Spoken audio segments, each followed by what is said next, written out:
Apologies, apologies. Hello, can you hear me? Yes, we can hear you. It's great to see you. Thank you so much for having me. I Absolutely. hope Thank I'm not interrupting anything right now. you. No, you I'm came sorry. right at the moment. Yeah. I came okay.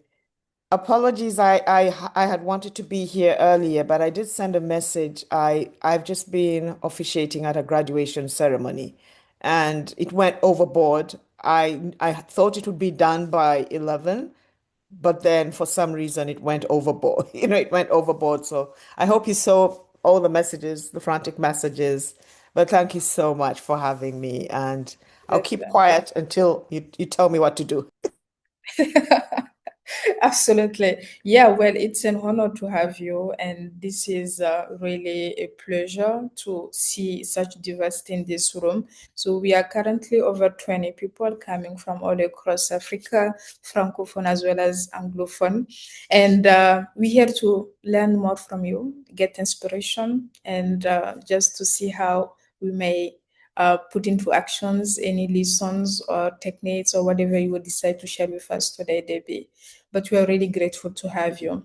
So, my name is Awa Mega. For those who don't know me, I'm currently serving as Operations Director Engagement at Leading Change Africa.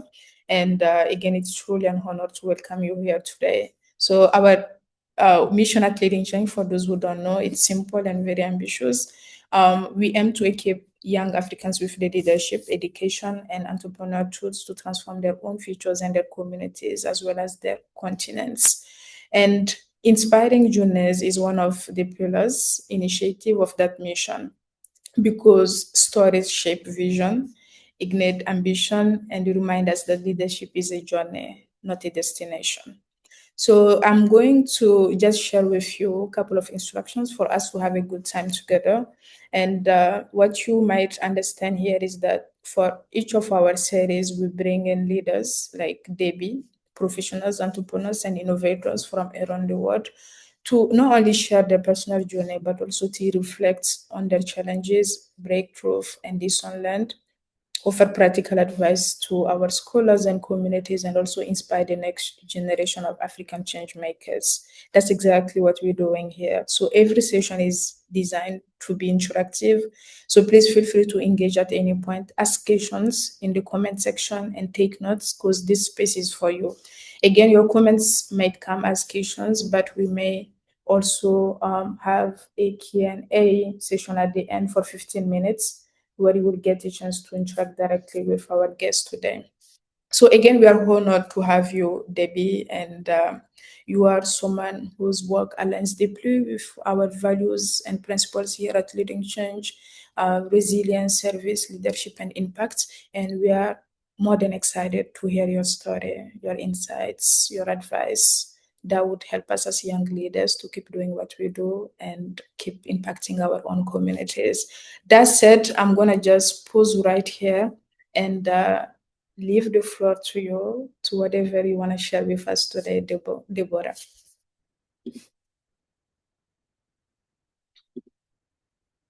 Okay, first of all, again, sincere apologies for kind of coming in later than I had planned. It's just been a very um very blessed morning so far. I'm dialing in I'm in the US right now, and this is a Thanksgiving weekend in the US, in the US. And so I'm so grateful. I'm a gratitude journaler, first of all, but I'm just so grateful and humbled to be invited to this space. Thank you so much. Um, it's very uplifting. I look forward to having a discussion. Actually, for me, it's more of a conversation. I'm perceiving this as a conversation. There's no way I can just sit here and talk without hearing from everyone, hopefully. And it looks like all of you know each other already. Am I correct? Yeah, kind of. We have scholars Yes. here, but also community members. Yes. So you know each other. And so I will. I decided to have this conversation with all of you. First of all, I just want to know if people are able to kind of like, yes, I think you have access to the chat. So, hi everyone. Is it possible for people to come to be on camera? Because I thought I would have a conversation. We You tried that. know? Hi Sangare. I see Syphilise, Jumai, Dyson, Dorcas. Leme, Alphonsine, Ben, and please, I hope I'm not butchering your names. Sam, Emmanuel, Edith, Tangara, Tegawende, Nyinza, Emmanuel, Dinkolomo. I'm just like so happy to meet all of you, but I wish I could see you. No, you're not gonna see me. Okay, I'm not gonna see you. Okay, but hopefully I'll hear you, right? Thank Yeah. you. Because Yes. I thought it would be a conversation with human beings. What if there's AI behind The, those the, Yeah, the No, we it's are interesting counting. human. We are counting on you to help us with the internet challenges in Africa. Oh my God, because the challenge these days, what if there's AI behind there? How sure am I that it's Salimata back there and not AI sitting there looking at me? It's definitely something like that. We don't have the bandwidth to be on video. I really don't know how we're gonna have a conversation, but I'm gonna try. Okay. So if you're not able to be on camera, at least be active, please. We Be will. active Thank with you. an emoji or just shout out whenever you need to shout out or ask a question. Yeah, it's okay, Salimata. If you're lying down in bed, it's okay. Yes, Nyinzi, finally, somebody called Techno Mobile Limited, Techno CG6, right? Dincolomo. Um, that's it. And it's okay. You see what Salimata has done? She's lying down in bed, and it's okay. It's okay. Mhm. I'm so happy because I just feel like we should be having a conversation. And I know these technologies are very nice and they've helped us a lot because look at us here. We're dialing in from different areas. But then on the flip side, we should not abuse the technologies because the developers designed these technologies to have a camera for use. Okay. And there's nothing as powerful as just being able to see people. Now, look, I'm even more energized. Before I was like, Mhm. what's going on here? We can feel it. Okay. So, ladies and gentlemen, thank you so much. I'm so honored. Who am I? To be invited by a special group of African sisters and brothers who believe that I'm worth having a conversation with. Thank you so much. I'm truly honored. And I really I look forward to learning who you are, just getting to know who you are, and then now I'm expanding my village through this. I'm a village builder. I'm a movement builder. And so whoever I meet is not a one-off. I'm so happy now that I'm expanding my village by meeting you through this way. So thank you so much, Jessica and Awa for bringing us together. Okay. Now, my full name's Deborah Kaduserada, and I know that a kind of flyer was sent around. I don't know how you introduced me. I don't know, but please call me Debbie or Coach Debbie. Some people call me just Coach Debbie. Okay. Now, I would like to know who everybody is. So I'm going to invite everyone, each one of you, just to say, this is my name, my preferred name. I've already told you my preferred name. This is where I'm dialing in from now. And how are you feeling right now? At least just that. And to make it really fast, I'll start by inviting people from the bottom of my screen. Edith declared I wasn't going to see her. There was no chance of me seeing her. But she promised. She promised that I would at least hear her. So, Edith, please set the ball rolling. All right, good evening. I'm so, embarrassed that you were able to hear that. I thought I was on mute. But I'm happy to be part of this conversation, led by you. I'm Edith Kambalame. I'm dialing in from Mhm. Malawi. Yeah, so as I said, I'm so glad that I was able to be part of this conversation. I'm looking forward to uh, hearing the insights that you have prepared to share with us today and being part of the conversation. Thank you. Okay, and how are you feeling now in the moment? I'm feeling energized. How are you feeling? And it's okay if you feel the opposite of me. Let's just be honest. It's a safe space. How are you feeling right now? I'm in a bit of a relaxed mood. That's why I didn't want to be seen. I'm lying on my couch, relaxed, ready to, engage, but generally glad to be here. Thank you. Okay, great. She's feeling relaxed. What about you, Pa? Pa Boama?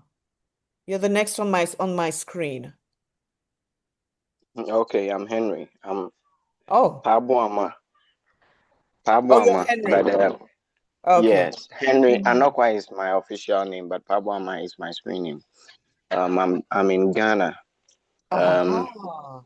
Currently waiting to eat something, and then I realized I had a meeting, so I quickly had to stop whatever I'm doing, and then um grab whatever I have to grab before it is too late for me. Mm-hmm. Mm-hmm. hmm Yeah. Okay. Oh, great to meet you. Now I need to check how much time do we have for this session? Oh, you have 45 minutes, right? Given that we also have been late in terms of Mm-hmm. starting on time. But yeah, I Mm-hmm. guess we have enough, right, to just have a couple of people maybe introducing themselves, and then maybe we could get a chance to hear more from you. Okay. Okay. And then perhaps you can also then continue the conversation. I really wanted to hear from everybody. Okay. Is there anybody else? Eguelu, are you ready to introduce yourself? Hello, Hi. hello, good evening. Good evening. It's morning for me, but good How evening. are you? I'm fine, thank How you. are How you? are you? I'm fine. How are I you? am Dolo Egelu from Mali. Oh, good. It's a pleasure to meet you. Yeah, I'm How from are you Mali. feeling? Mm-hmm. Yeah, I'm very good. And how about you? I'm doing great. Don't you see me? I'm so excited to be here. Ah, okay. How am my guy? Is my daughter. I beg your pardon? My guy is my daughter. How my guy is my daughter. Your daughter? Yeah, exactly. Oh, you're asking me? Oh, I'm good. I'm doing No, good. I'm telling. Huh? Yeah. Okay, that's good. Okay, and, great. Okay, and great. I'm very happy to be around.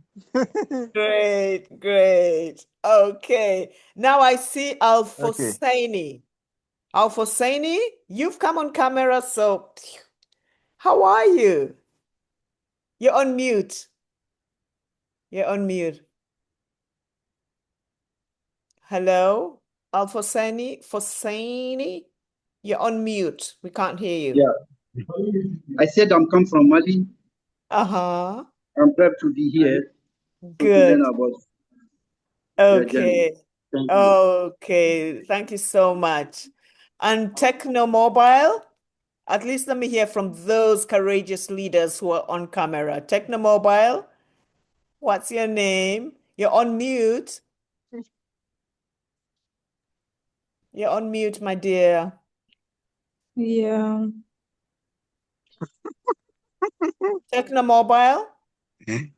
Yes. It's so funny how you say Techno Mobile. Maybe he's a representative from Techno. We don't know. But I see that's the only name I can see. Absolutely. Okay, Techno Mobile, please tell us more about You're your you're network. you're on mute, Techno Mobile. Oh, okay, we'll get to you. Let Then me take a yes. let me speak. Just also I'm using Spark Techno Mobile. So my name is Valence from Uganda. I'm not sure whether you are seeing me very well because we are in a little area. Yes. But first of all, I want to thank you, Debbie, for putting us in your environment.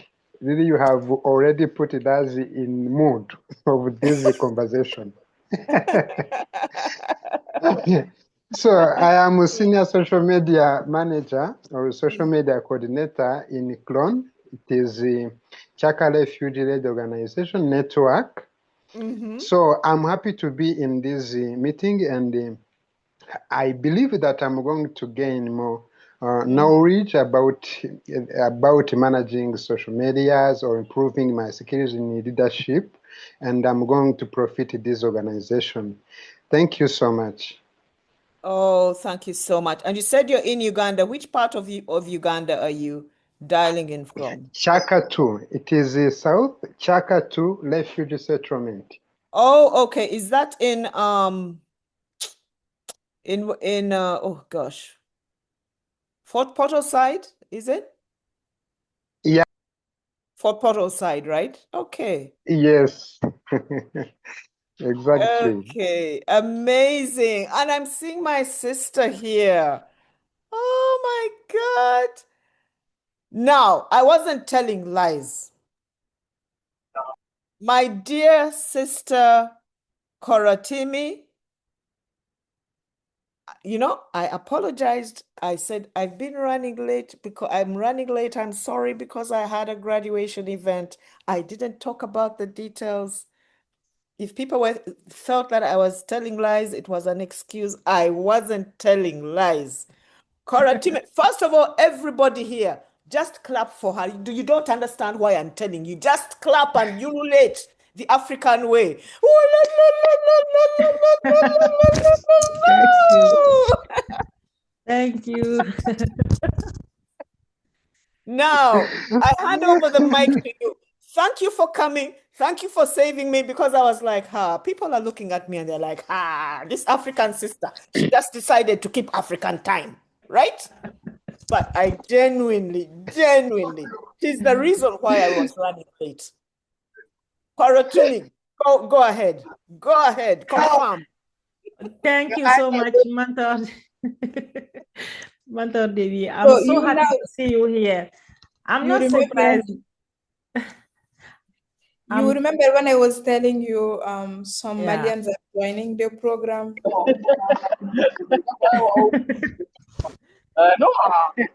Okay. Yes, Awa, thank you Paratumi. so much. Thank you so much. Do you hear me? No, I think Techno Mobile needs to be muted. Can you mute him, Jessica or Awa? Yes. Okay, Korotimi.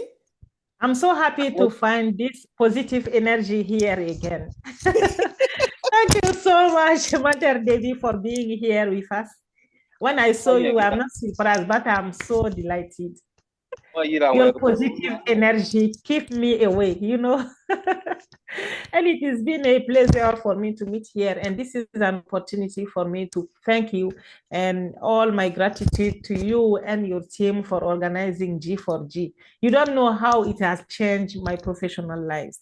I sent my testimonial to Anna, but she told me that unfortunately we were in short of time uh, Oh, to post it on our oh, yeah. okay. I Now, can learned. you tell them what you've graduated from? Or should I introduce you? Okay, so I've just been officiating at a graduation ceremony that was organized by my organization. I belong to many spaces, but one of the organizations based in Madison, Wisconsin, in the USA, the Women in Education Leadership Foundation. And the Women in Education Leadership Foundation is dedicated to uplifting girls and women to lead through the power of lifelong learning beyond the classroom. And how is this done? It's done through an Leadership Champions Fellowship Program that has two main components. The first component is a 6-month mentoring program using a tried and tested, amazing mentoring approach called the Girls for Girls approach. And so that's the first part of the 6 months program. And then after the 6 months, the mentees graduate and they're by then fellow nominees, and then they continue with coaching and so many other things. And I'm proud and honored to present to you Cora Toomey, who has just graduated from the first phase of the Hey, Well that's me. Foundation Fellowship Program as a mentee who has satisfied the requirements of a 6-month process of being mentored through the Girls for Girls approach. And so she's now going to continue as a full World Foundation fellow. And so the Girls for Girls is a global initiative as well. It's another global facing initiative. And so graduating from that cohort, which is a global cohort, is something that I'm very thankful for. And this is the inaugural cohort. And what a small world, ladies and gentlemen, you know? So I was rushing and I kept on sending I'm sorry. I even sent her a photo. I said, I'm using the same device. And I was like, but do they really believe me? And look at the Lord. The Lord has just brought her right here. I didn't know that we would meet here. So thank you so much for showing up and congratulations. And that's why I'm so excited. Thank you. Thank you so much for the Yeah. program. Yes. And ladies and gentlemen, this was still going to be part of the conversation. And so for me to have someone here, I won't even talk about that side of my life but then you'll be able to understand where I'm coming from. Now, Tega Wende, I just love the way you're my type of girl. She's facing the camera. She's bold. Who are you? Where are you dialing in from? And how are you feeling right now? And then we'll get started with the rest of the conversation. So, hi, my name is Tega Wende, and I'm dialing from Rochester. I'm a leading Change Africa scholar, and I'm studying at Rochester Institute of Technology. So, I'm excited to be here to learn from you and trying to apply some leadership skills to what I'm planning to do in the future. Mm-hmm. Mm-hmm. Okay, well, that's amazing. Now I'll start getting into my conversation because as I told you, I as I told you, Guaza, yeah. So I haven't had time to talk to everybody, but thank you so much for those who have been able to. Jessica or someone, please mute them. But you can do it if you're the host, right? You can do it if you're the host. So I'm gonna share my screen and just have something to help me in this conversation. How do you do this? I've forgotten. I'm not good at tech at all. Okay, here's Yeah, we can see your slideshow. screen. Can you see my screen? Yes, we can. We can see Great. it full screen Oh, now. now, okay. I was trying to get into a full screen. And so, ladies and gentlemen, I'll now start sharing a little bit about my journey. And then as I said, for me, it's just a conversation. And when I was thinking about it, I was like, okay, the whole idea, lessons from my journey. That's what you really would like to hear, right? And who's that? Whew, that's me. You know, when you sent it to me, I was like, ooh, so that's me. Beautiful lady. And so the full information is there. I'm not here to kind of like talk about she did that, she did that. Da, da, da, da, da, da, da. No. I hope you already have some idea about who I am from that. There's a lot more, but at least it's a great summary. Now, it's a joy to share my leadership journey with you today.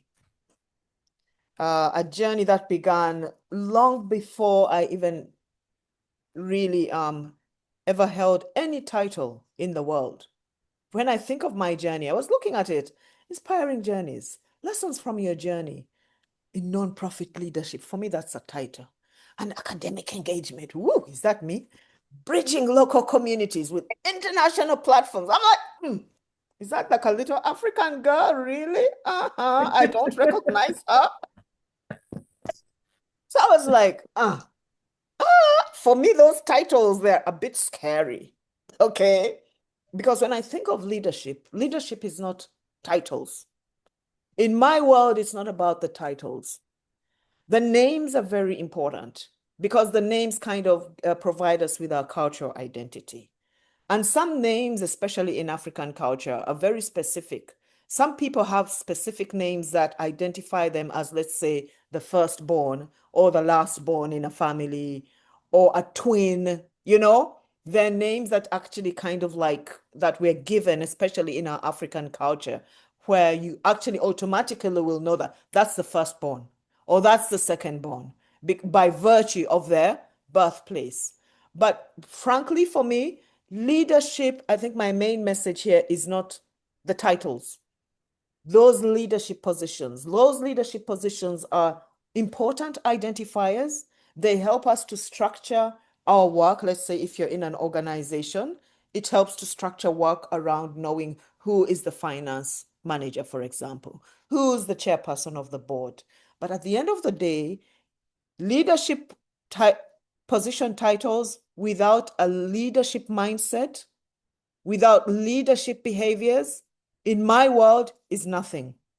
And so in everything that I'm doing, and Korotumi is a witness because she's seen me in action in another space. In everything I'm doing, I'm like, are we bringing out the best in us? Leadership is about bringing out the best in us.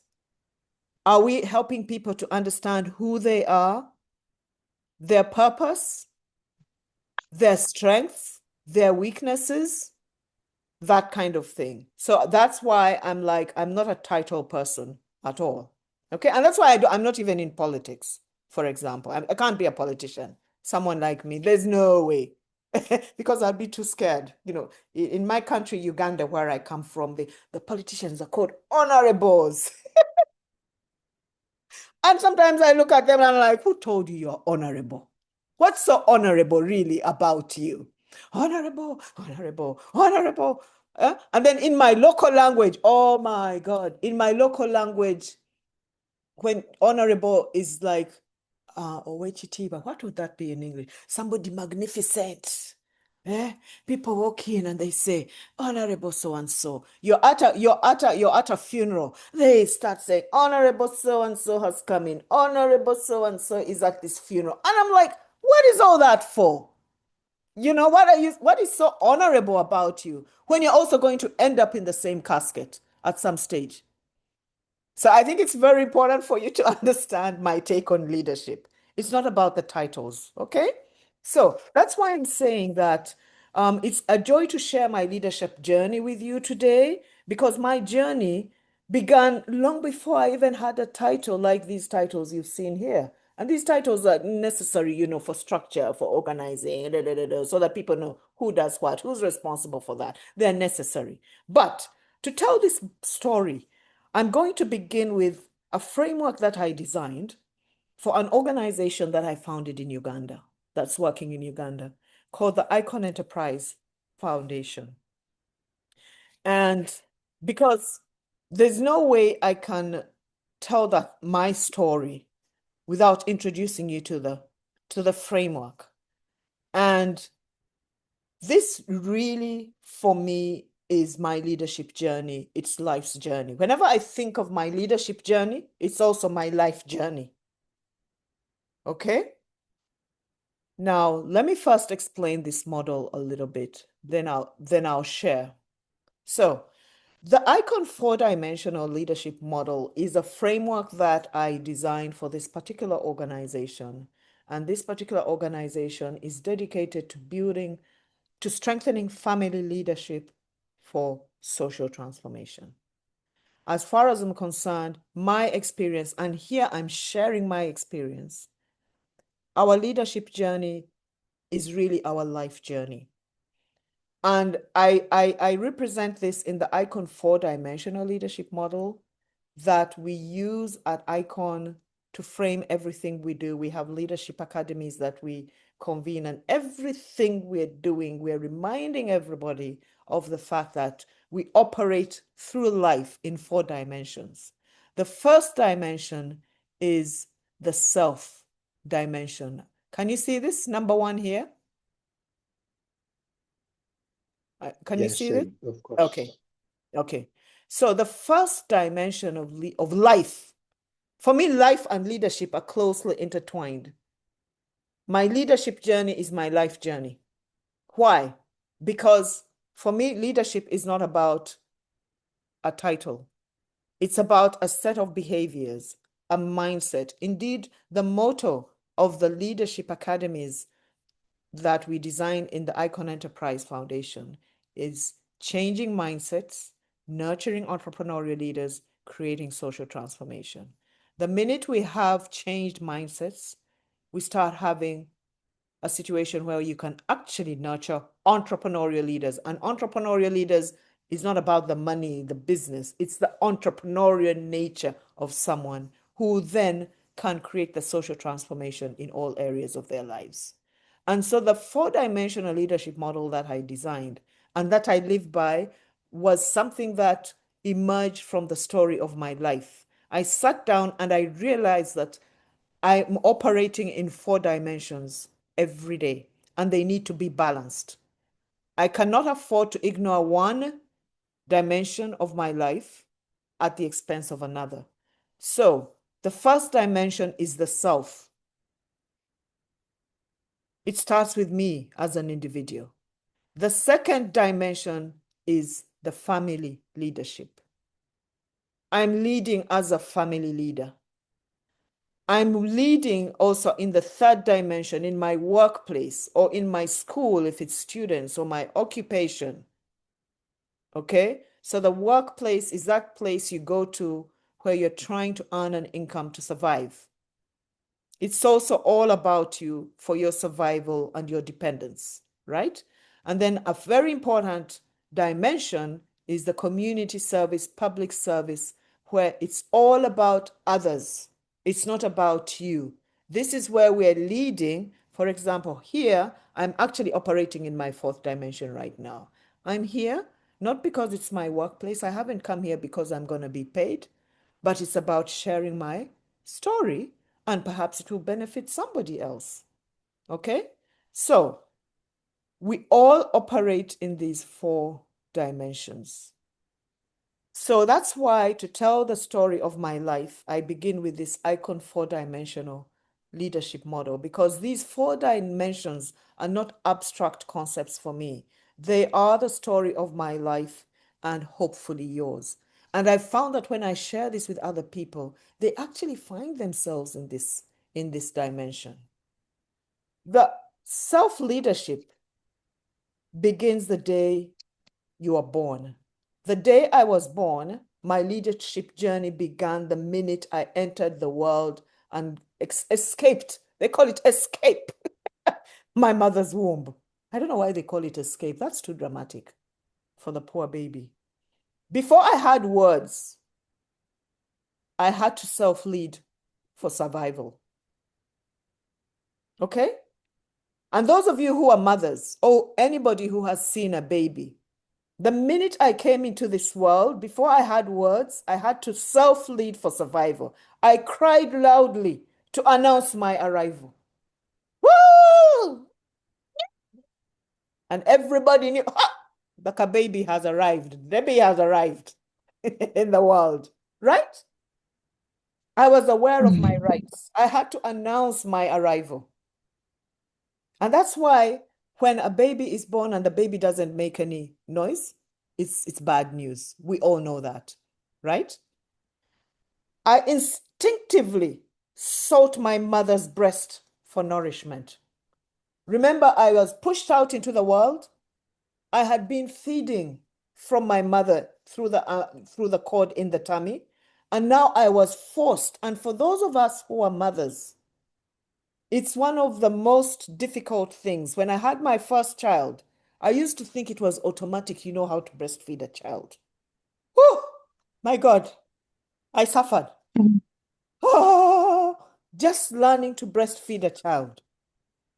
Nobody prepared me for the reality of the difficulty of actually breastfeeding a child, learning to breastfeed the child, and then the baby also starting to learn how to breastfeed. So that is against self-leadership. The baby starts crying, instinctively starts looking for food to survive, and then you start learning how to stretch and everything else. As I grew up, my mother and caregivers shaped the dimension, the people who teach you and all that kind of thing. So even before I understood God, for example, God understood me. His grace carried me through early life, shaping a leadership journey rooted in gratitude, prayer, and daily reflection. So I hope you understand the importance. And that's my life's journey. And half the time we don't remember what happened when we were born. Of course, we don't remember. But we wouldn't be here if we hadn't survived that basic stage. And so it's so important to be able to lead yourself. And that's why we invest in personal development, etc. Then family, to me, in my experience here, is the second school of leadership, the second classroom of leadership. We all know this. I became a leader as a daughter. I'm someone's daughter. I'm someone's sister. I'm someone's niece. I'm someone's cousin. I'm someone's grandchild. I'm someone's great-grandchild. I belong to a clan. Now, because I have those relationships, you start leading. It's not so much about the positions, but this is where we learn to relate to others. Leadership is all about building relationships. So we start at the family level. You get to know how to behave when you're with your sibling. You learn how to talk and behave and interact with the elders, especially in Africa. It's very different, right? And then family teaches us love, ideally, forgiveness, empathy, all those values, responsibility, conflict resolution, and belonging. So this philosophy is why this organization was born. To strengthen families to raise strong leaders. I personally believe that leadership really starts at the family level. All these are just to complement the family. And in many cases, all these efforts are just also to fill the gaps that perhaps families didn't address, because we do know that sometimes families can be dysfunctional. That's a reality. Not everybody is raised in a functional family that nurtures them as a leader. And that's the crisis we're trying to address. And that's the leadership crisis. Okay? Now, here in the workplace, community and public service leadership, this is where leadership becomes stewardship. We all know that.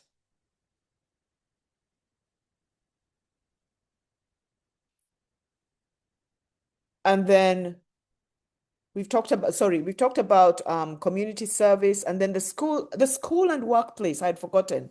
Here, this is where our leadership evolves. School and workplace environments, they build on the integrity we come in with, the collaboration, and all the technical skills that we acquire, especially through education. This is where I discovered my calling to uplift others, especially women and girls needing mentorship and second chances. So I'm going to pause and make sure we're together. Am I making sense to you? Because I'm sharing my journey. It's not anybody else's journey. I need some. Really interesting. We are learning a lot. I mean, those are really the fundamentals, and I think the members can feel it too. Okay, members, please let me know, because I'm just sharing my story. Remember, everybody has a story. But my leadership journey, my life are so closely intertwined. And this is how I look at my life. And this is how I look at my leadership journey. And this is what I share in the different spaces. In everything I do, This is what I'm sharing at the core, and then we add on everything else. Okay?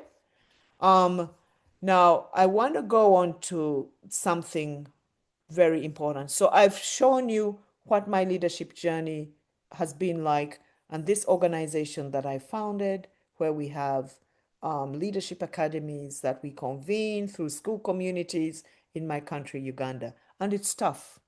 It's really tough. But this is the philosophy that guides us. And basically, what I've done is just to share in everything that I do, is to share my personal journey authentically. I can't tell anybody's story, so this is my journey. And I've been able to share my insights and what has worked, the importance of having a balanced life in all areas. And this is what actually brought me to this stage. How many of you recognize this bird? Do we have anybody from Ghana here? Yes, Yes, we do. Henry. Henry, Abwama. okay. Do you recognize that bird? Tell us. Yes.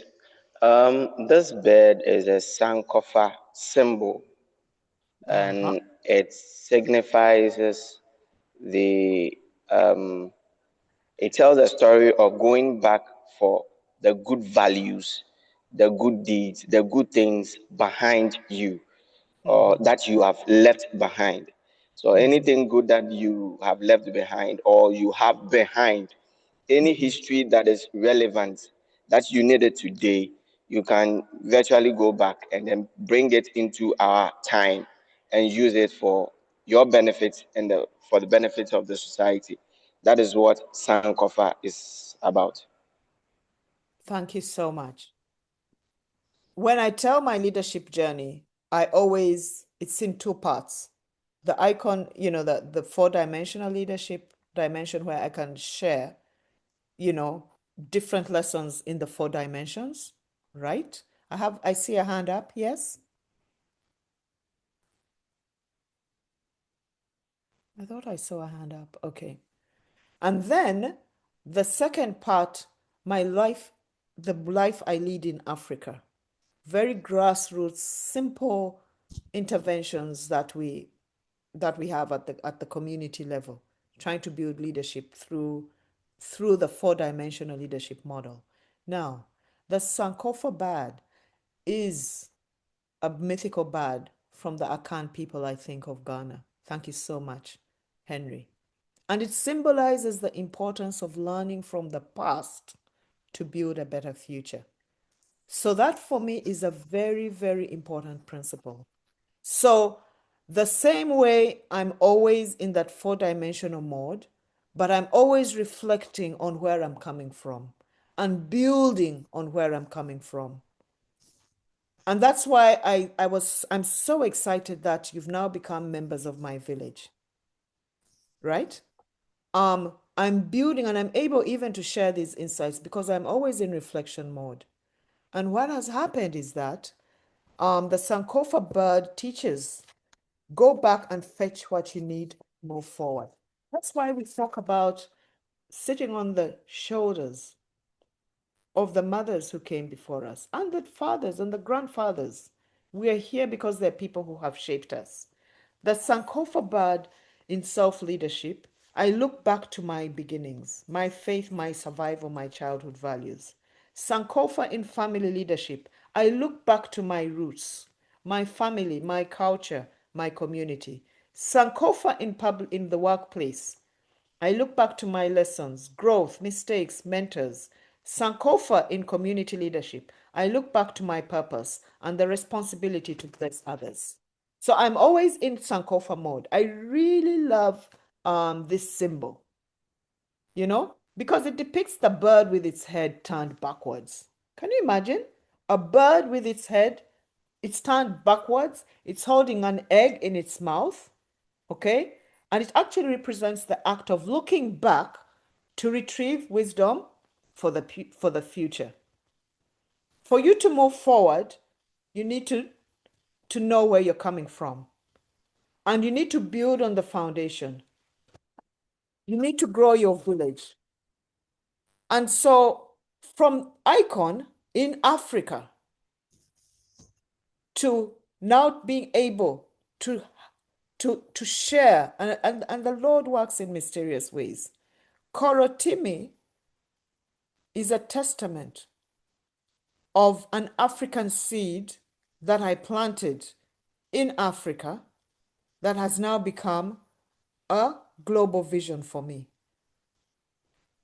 So well is my global expansion of an African seed, and I have evidence through Korotime here. Well, the Women in Education Leadership Foundation emerges from my African culture, my African values, resilience, leadership philosophies, and decades of grounding. I didn't just happen to get here. The World Foundation is global in vision, but its roots are in Africa. And I'm so proud that, yes, it's a global organization, it's based in the US, but it has been informed by my African journey, my African story, and the four-dimensional leadership model that actually guides everything that I do. So in closing, there are three truths. Your leadership started long before you knew it, at birth. Most of you, I don't think, had realized that you're actually powerful. You've survived. You survived being a baby. Hey, it's tough for the poor baby. Just crying. They can't talk. They can't do anything. They're totally dependent on other people to feed. Your roots, your values, family, and continent are strengths, and we need to retrieve them and reclaim them. I am sitting here right now talking to you from the United States of America. I've just witnessed God's grace when Koritime and about 37, 38 other girls and women graduated from the first phase of something I designed. Something that I designed from my pain, from my struggles in Africa. And I'm just building on what I was able to do in Africa. And I'm saying, let me take it to the global community. We can do it. There's good things coming out of Africa. And that's how I choose to do it. Okay? And so you're called to bless others. It's very important with compassion, mercy, and love. It's not about the leadership titles. It's about the leadership mindset and the leadership actions. And every one of you can do something small. And may God bless your leadership journey. May gratitude ground you. I'm a gratitude journaler. Gratitude gives you energy. In the dark times when things are really bad, you're always focusing on the blessings and it renews you. And may Sankofa guide you. May your four dimensions stay aligned. I thank you.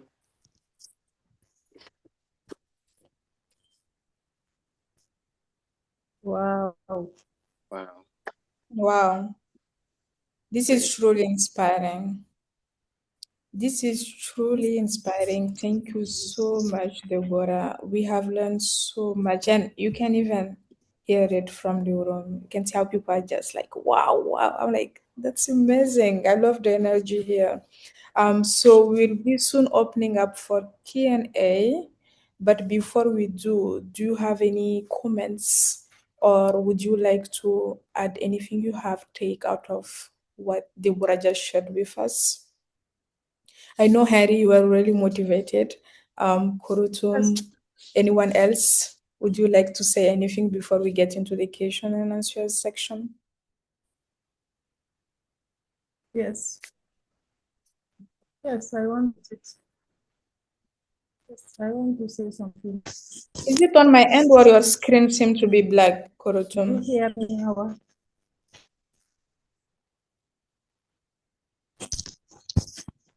Hello, do you hear me? Yeah, we can hear you, but your screen is black. Let me get connected with my... Yeah, I don't know why. Okay, I felt so sad for not being able to introduce mentor baby. Do you know why?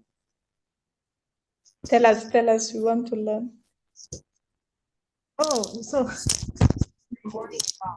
so I said that I feel so bad for not being able to introduce mentor baby because she has such a humble amazing to introduce people. You know, during our G4G, I was in a hurry to see Mentor Debbie introducing the mentors of the session every. We learned a lot from her, and the way she introduced people was a kind of innovation for me every day. I away from a way of introducing people and making the session more agreeable, more I don't know how to say, more joyful.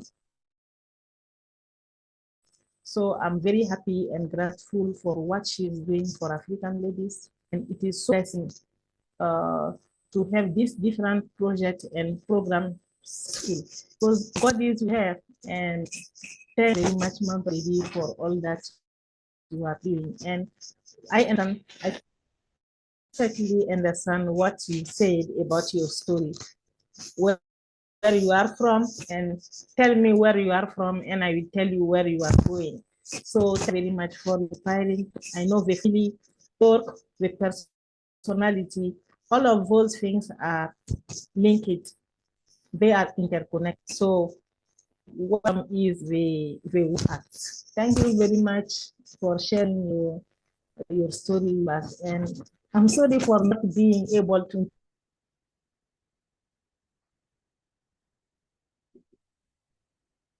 Wow, looks like Kurutum is having some logistics or technical challenges. But this is truly an amazing and inspiring testimonial, and we can definitely see through Kurutumo the impact that you're doing, not only in Anglophone but also in Francophone zones. So I don't know if you remember, Deborah, but the first time we spoke over phone, I was telling you about the ladies from Mali who joined your program. So I was actually referring to Kurutum as part of that. Yeah. So I'm really inspired, especially going back to your reflection on Sankofa. The idea of going back to retrieve wisdom is a powerful reminder for all of us. As you beautifully said it, we move forward by honoring where we come from, and leadership definitely begins with knowing yourself, grounding yourself in your roots, and carrying the lessons of your paths with pride and intention. So again, your message on leading from within, then from our families, and ultimately within our communities resonate deeply with our mission here at Leading Change, and maybe from the majority of us being here as well. I just love how you reminded us that leadership is not a title, it's a way of working, of serving, and of showing up with purpose. And to all of our participants, thank you for being here and for investing in your own growth. And again, I my takeaway would be look back to learn, look within to grow, and look forward to build. So I will just pause here, right, and open up for Q&A.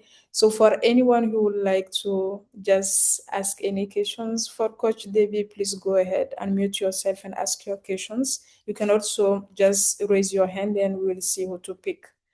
Thank you again, Coach Debbie. We loved your session.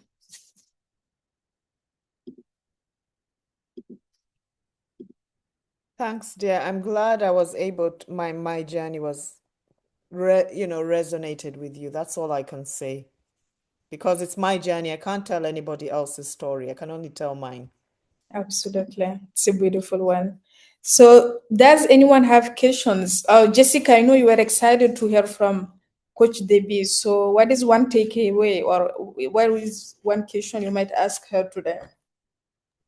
Okay, so for me, this has been very inspiring, especially when I saw the Sankofa symbol. Growing up, we've always seen these symbols everywhere, especially on more of let me say royalty totems and all that. Just the whole idea of going back to learn, going back to the past to pick what you are from, and how we have related that to leadership is actually very inspiring, and it's something that I'm going to keep for as long as I can remember and apply it in my life. So Coach Debbie, thank you very much. At least now I have another translation to the Sankofa symbol, which relates to leadership. So thank you for that. That's definitely my key takeaway as well. Great. I just love it. Thank That's you. okay. And you are from Uganda, not Ghana, right? So can you tell Yes, me more I'm about from Uganda.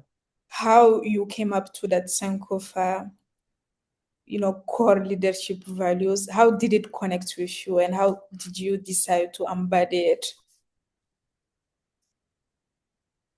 I don't know, but I believe a lot. I've always been a firm believer in learning from your past and the importance of being grounded and always building your village. I believe in the importance because that's what has worked for me.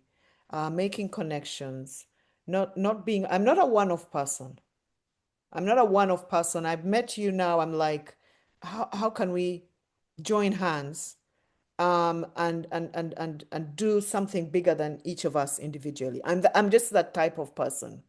And so I've always been aware, perhaps even because I'm just born and raised an African girl, and in Africa, the way we are raised, we are part of a community.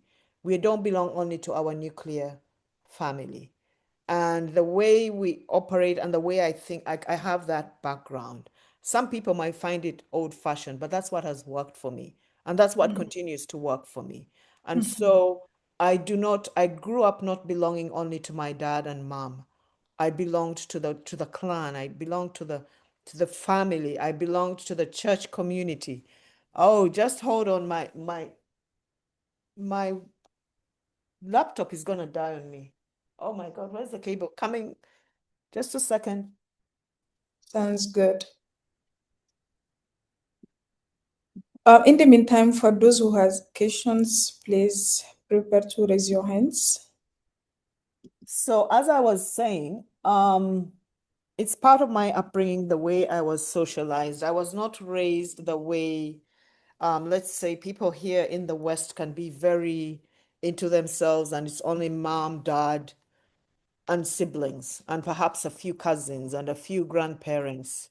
I'm actually the opposite, from Africa. I come from a big family.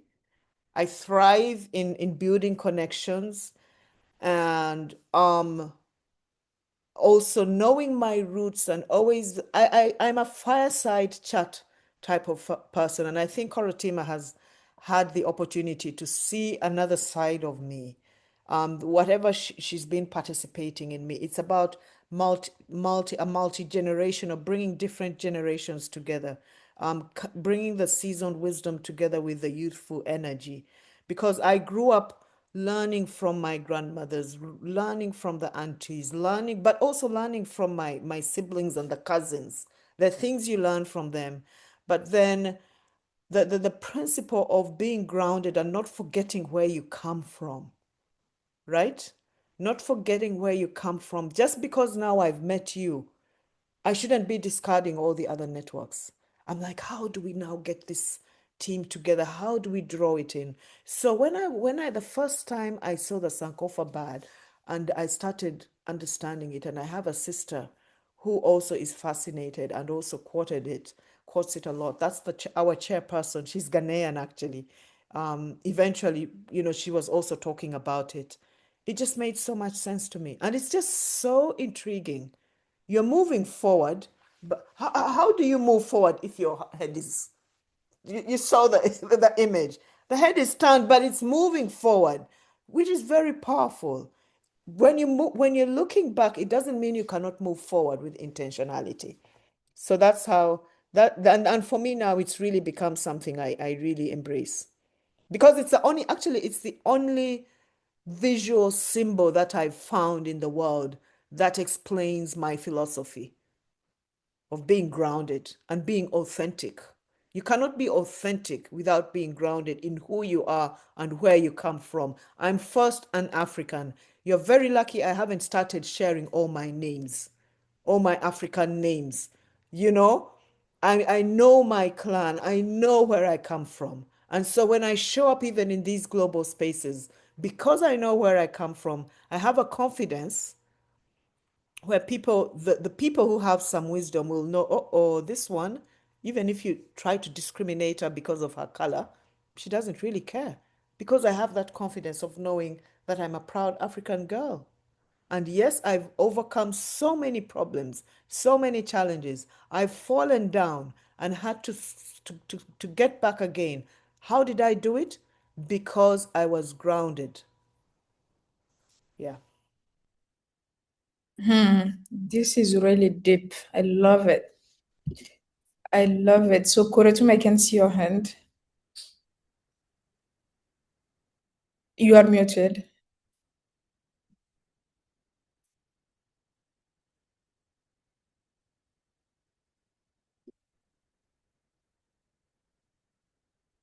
You are still muted. Maybe you can try to unmute yourself.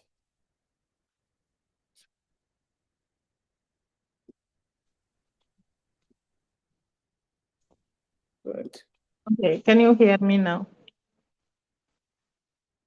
You know, before asking my question, I want to tell to mentor Debbie that I'm learning a lot from her about being rooted, because we share a similar story, because myself, I know where I am from many generations before me, and I'm rooted too, but I do not have so many positive energy like her. And my question now is to ask Mentor Debbie in terms of leadership, particularly women and girls leadership. I'm living in a country where the majority of women are not educated, they are illiterate. And also the women I want to touch, to impact, are in rural areas. And do you think, Mentor Debbie, there is a way to develop the leadership of those women online without with their limitations in terms of language, French, in Bambara, in our mother tongue, if it is possible to do it, and online, if you ever experience that kind of project with local women in your country. So I would like to, I have been inspired by Girl for Girls program, and I am thinking about imitating here in my country for educated young women and girls, but also local women who do not have access, but I don't know clearly how. Well, first of all, the good thing is that you're a World Foundation fellow nominee. And so you have a lot of time if you're active and you enroll for the full fellow status. The next phase is now we started with the group mentoring using the G4G approach. Now we're going to go into tailored individual coaching relationships. And so we'll be able, if that is your vision, if that is your desire, you're going to be able to unpack that and start exploring options of how to make it happen. Trust me, it is possible. How? Because it starts with you knowing what you want to do. Okay? The minute you know what you want to do and you know who you are, you saw that framework, the 4 dimensions. You need to know the self very well. If you know yourself, you're authentic. This is what you'd like to do. It is possible. You can do it. And why? Right now, you are so privileged. Compared to the African girls and boys on the continent, all of us here are so privileged because we have each other here. Right? We are not alone. We are so privileged. We're so blessed. Everybody here has a dream. Because remember, everybody has a dream. Everybody's dream can be realized. Why? Because first of all, we're not alone. Thanks for leading Change Africa. In this space, they brought us together. So right now, everybody knows. If I got to know, that's why I was trying to get to know who is who and what is everybody doing. Because now, if I know what Sangara is doing, if I know what Emmanuel is doing, if I know what Dyson is doing, Edwin, Eguelu, Dorcas, Leme, all of you, if I'm thinking of something, and let's say Korotimi, we are saying, hey, we should do this for the women, da, da, da, da, da, da. We need this. How do we start? If we know what all our sisters and brothers here are doing, We can say, hey, let's reach out to Niinzi. He said he's in Western Uganda. He's in the refugee community. You see, don't underestimate the power of knowing where you're coming from, knowing yourself, and then aligning. Your four dimensions should be in alignment, because once they're in alignment, you can do it. Trust me. How do you think I started the World Foundation? An African girl in America. And I said, no, I can do something. I can do something alone like this. How do you think we've run this fellowship program? Okay, so you can do it. But the most important thing is grow your village, make the most of spaces like these, Leading Change Africa. They brought us together. Make the most of the other space you have in the World Foundation and the G4G family. You cannot fail. Some of us have done things without these networks. Some of us have done things when people are putting us down and saying we cannot do it. That organization, the Icon Enterprise Foundation, I went through a phase where people just didn't like it and they decampaigned it. And there were times when we just shut shop for about 2 years, 3 years. We couldn't do anything, but the dream remained in me. And because I had the dream, the Lord God. And another thing, ladies and gentlemen, at the end of the day, for me, it starts with God. The minute God says yes and gives you permission, the naysayers, the detractors, they'll try to do everything. But if what you're doing is in alignment with God's purpose for you, and that's why I encourage you to be grounded in our God. In Africa, we are grounded in a God. It starts with God. We may be Muslims, we may be Christians, and I know there are many people who also believe in the African belief system, right? But trust me, we serve a powerful, big God who is the creator of the universe. He's the creator of North America. He's the creator of Africa. That big God we serve, the minute you align your dream, your purpose, your aspirations, and you know that you're serving a God. So it's not all about you. Once you're authentic and you're knowing, you actually believe and know that this is part of God's purpose, this is the right thing. And then you take advantage of everything around you. You can't fail. It may take years. Some of us, it takes us years. Sometimes we fall flat for 5 years. COVID came and we all fell flat. The fact that the Lord has us here today means that there's still work for us. Sadly, many people passed on through COVID. Didn't we survive COVID? There was a time when we couldn't do anything. Now look at us, Africans who used to depend on traveling to places. The beauty about, no, the beauty, the advantages from COVID, these technologies started developing. We can now meet and we can get together. So I think those are some of my tips as well. Grounded in family, rooted in family. Do not forget where you come from. We serve a big God in Africa. I know we have our African belief systems, and there's portions of our population that, but even them at the core, an African still knows there's a God. They might say, no, I'm going somewhere else. I'm going to talk to the spirits and everything. But at the core, in our countries, they know African countries serve a God. That's my experience. And I'm now talking to you as an African, right? Sometimes in these global spaces, you cannot even talk about God. And I look at my sisters and brothers, and I'm like, hey guys, do you know that we're all here because God is the one who's given you permission to have all that, But then they have a different belief system. But here I'm not shy. I'm not even apologetic. In Africa, we are either praying to God through the Prophet Muhammad movement or through the Jesus movement. In their different variations, there are many churches, there are many whatever. Yeah.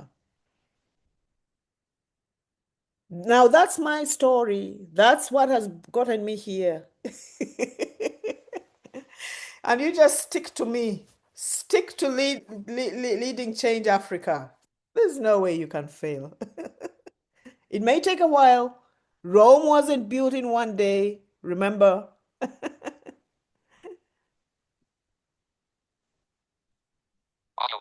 Okay, can I say something?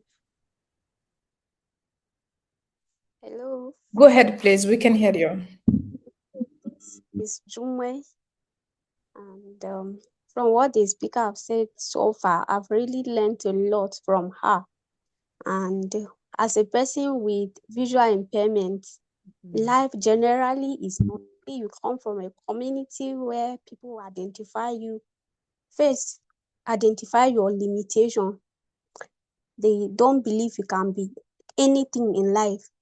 So, but for what she has said, I've really learned a lot. It has to be about you and what you can offer to people around or people you come in contact with. And it takes courage, commitment, and dedication for you to get to that level where you want to be. And it doesn't begin just by saying it. You have to be committed to it. So I've really learned a lot from you today as a person with visual impairments. And I want to ask, how can someone be a fellow in the G4G Foundation? Thank you. Okay, so you would have to apply, dear. Okay, so we're going to send out information for the next global cohort if you want to be part. Now, if you want to belong to just G4G is a mentoring approach, and they also have country activity. What country are you from, I'm Jumai? from Nigeria. From Nigeria. I don't think there's a strong country program in Nigeria. I'll check. Okay. Now, if there's no strong country program in Nigeria, then what we'll do, we'll need to remember so that you apply for the next global cohort for the Well Foundation next year. Okay. So any of you who are interested should just apply. Look out for the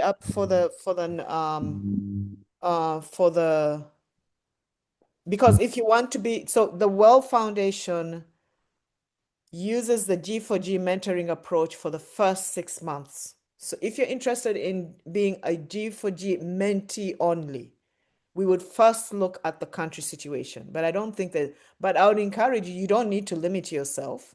You can, because you can still be a full mentee in the G4G, but then the beauty about the World Foundation Fellowship is that it's more than being a mentee. You're a full fellow. So that's why somebody like Coretim, I'm like, don't worry, as long as you enroll, we're gonna have to sit down and figure this out. How can we get all these rules? And for me, my whole experience, I start even now, my work is down in the communities, in Africa. That's where I actually get my energy and my confidence. Because all the time I'm like, if something can work in Africa where there's hardly anything, so Jumai, just remember to apply. I believe, I don't know the dates yet. We're so busy trying to wind down the year, but there'll be another cohort next year, okay? So remember to Okay, apply. for persons with disabilities. I beg your pardon? I'm asking if it's inclusive for persons with disabilities. Yes, it is inclusive. It's still gonna be, the global cohort is still gonna be online, okay? Okay. Now, if you can manage this session now, I believe you have what it takes to manage a virtual cohort, Jumai. Okay? If you can attend today, I'm sure, because it's going to be virtual first. Okay? We haven't gotten to a point where we can have a global cohort in person. Because how do you bring people from around the globe to one location periodically? It's not easy. Got it? Yes. We'll figure out a way, my dear. Don't worry. Thank you. We just have to make it happen. I'm so happy to be in this meeting today. Oh, lovely to meet you, dear.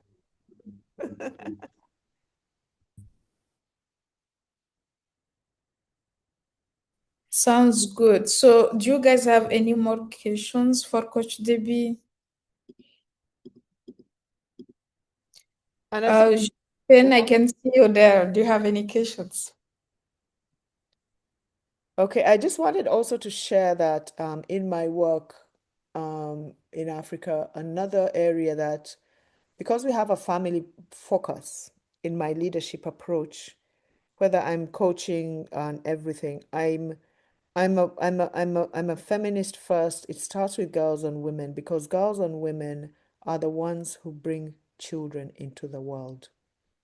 And so I pay a lot of attention to how women grow as leaders because they shape dynamics right at the family level. Trust me, we're very powerful as girls and women. We are very powerful as mothers. I can see the influence I have on my own sons, even my brothers, by the way. And I come from a family where we have more boys. I have 5 brothers, and they can be difficult. And some of them even have patriarchal tendencies, and I tell them off. And I say, hey, I'm my father's daughter. Don't play around with me. Okay? So, one area that I'm very interested in as an individual, because of so many reasons, is the importance of raising a generation of boys and young men who are rooted and grounded and are also invested in championing gender equality and not discrimination against girls and women. And so I'm very, very active in that space. And that's why, for me, it goes back to the family. How are we raising our sons and our daughters? Because as mothers, if we are raising sons to be arrogant, lazy, being macho, you know, instead of raising them to be sensitive, emotional human beings who work together, then how are we going to have order in our families? That's part of the problem. I know there are patriarchal, systemic factors that sometimes, but they do also affect the boy child and the girl child. The way a poor boy child is socialized will influence the type of man he becomes.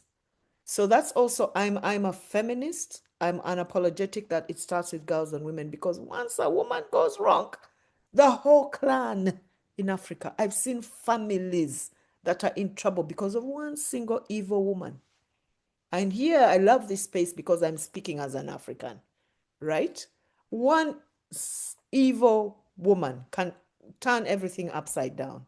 But even when men are really evil, they can't they cannot turn a whole family upside down the same way a woman can. Trust me. It's amazing. So whilst people think women are the weakest, but if they are not right, okay, and they're the same women who are nurturing and raising the boy child, right? So another area, I'm a feminist. Feminism to me means girls and women are very important, but I'm also a gender. It's about boys and men as well. So in everything I'm doing, it be building girls and women at the expense of the boy child and the guy.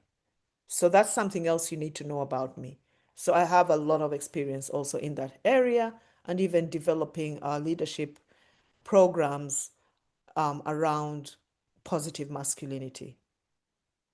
Yeah. Thank you so much for sharing that. You are so resourceful. And I know that this is not the last opportunity for Yes. us to meet. Yes. We It's to snowing a follow. lot in Madison today. Are you in Madison Yeah, too? snowing. Yeah, there's so much Yeah, snow. Ooh. so much. Yeah. So yeah, I'm just excited. I will definitely reach back to you and see how we can coordinate an in-person meeting very soon. And Okay. I know your time is precious. You can, Yes, I need to log off. I need to log yes. off. Thank you so much for having me. Thank you for being here with us. And next time, apologies for being late, but thank you, Coritima, for coming to my rescue. It's been a pleasure for me. Thank you Yeah, so much. I to have appreciated it. you. Okay, okay, Take care. ladies and gentlemen, bye. God bless you. Bye. you. Bye. You too.